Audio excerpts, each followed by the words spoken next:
ہم سب اس دنیا میں رہتے ہیں اور اس کے مختلف رنگ دیکھتے ہیں، کبھی سردی ہے، کبھی گرمی ہے، کبھی دن ہے، کبھی رات کا اندھیرا ہے۔ اسی طرح ہمارے مزاج کے اندر بھی تبدیلیاں آتی رہتی ہیں، کبھی ہم خوش ہیں، کبھی اداس ہیں۔ ان میں سے بہت سی چیزوں پر ہمارا کوئی کنٹرول نہیں ہوتا، لیکن کچھ چیزیں پسند کرتے ہیں، کچھ چیزیں ہیں جنہیں ہم دیکھتے ہیں اور ہمیں پسند نہیں آتی۔ کبھی ہمارے اندر اتنا جذبہ ہوتا ہے کہ ہم چاہتے ہیں کہ بہت کچھ کر ڈالیں، اور کبھی دل کی حالت یہ ہوتی ہے کہ چھوٹا سا کام بھی پہاڑ نظر آتا ہے۔ یہ مختلف کیفیات انسان پر گزرتی ہیں اور ہم میں سے ہر شخص ان کا مشاہدہ کرتا رہتا ہے۔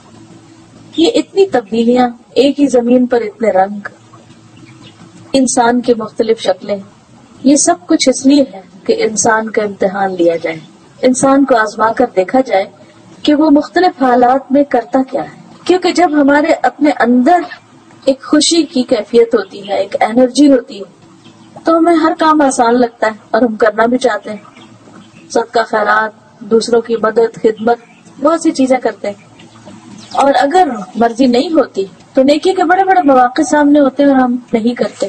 تو اس میں یہ سب کچھ اللہ کے علم میں ہے، اور ہم سب بھی ان کیفیات کو سمجھتے ہیں کہ ہمارے ساتھ ہو رہا ہے۔ وہ اس لیے رہا ہے کہ ہمیں آزمایا جائے کہ جب ہمارا دل خوش ہو تو بھی ہم نیکی کریں، اور اگر ہمارے اندر تنگی کی کیفیت ہو تو بھی ہم اللہ کی مرضی، اللہ کی رضا اور اللہ کی پسند کے کام کریں، اپنی مرضی اور اپنی پسند کو نیچے رکھیں اور اللہ کی مرضی کو اوپر رکھیں۔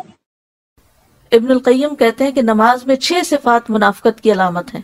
نماز کی طرف جاتے ہوئے سستی کا مظاہرہ کرنا، ریلکٹنٹ ہونا، دکھاوے کی نماز پڑھنا، لیٹ نماز پڑھنا، جلدی جلدی ٹھونگے مارنا، جلدی نماز پڑھنا، ذکر کم کرنا، با جماعت نماز سے پیچھے رہنا۔ اب دیکھیں کہ منافقت کتنی بری چیز ہے۔ تو یہ 6 علامتیں جو ہیں یہ منافقت کی علامت ہے، یعنی انسان کو فکر لگ جانی چاہیے اگر ان میں سے کوئی بھی انسان کے اندر پائی جاتی۔ کون کون سی؟ نمبر 1 سستی، نمبر 2 دکھاوا، نمبر 3 تاخیر، نمبر 4 جلدی جلدی پڑھنا، نمبر 5 ذکر کم کرنا، نمبر 6 با جماعت نماز سے پیچھے رہنا۔ یہ سب باتیں جو ہیں ان کی دلیل قرآن و سنت میں موجود ہے۔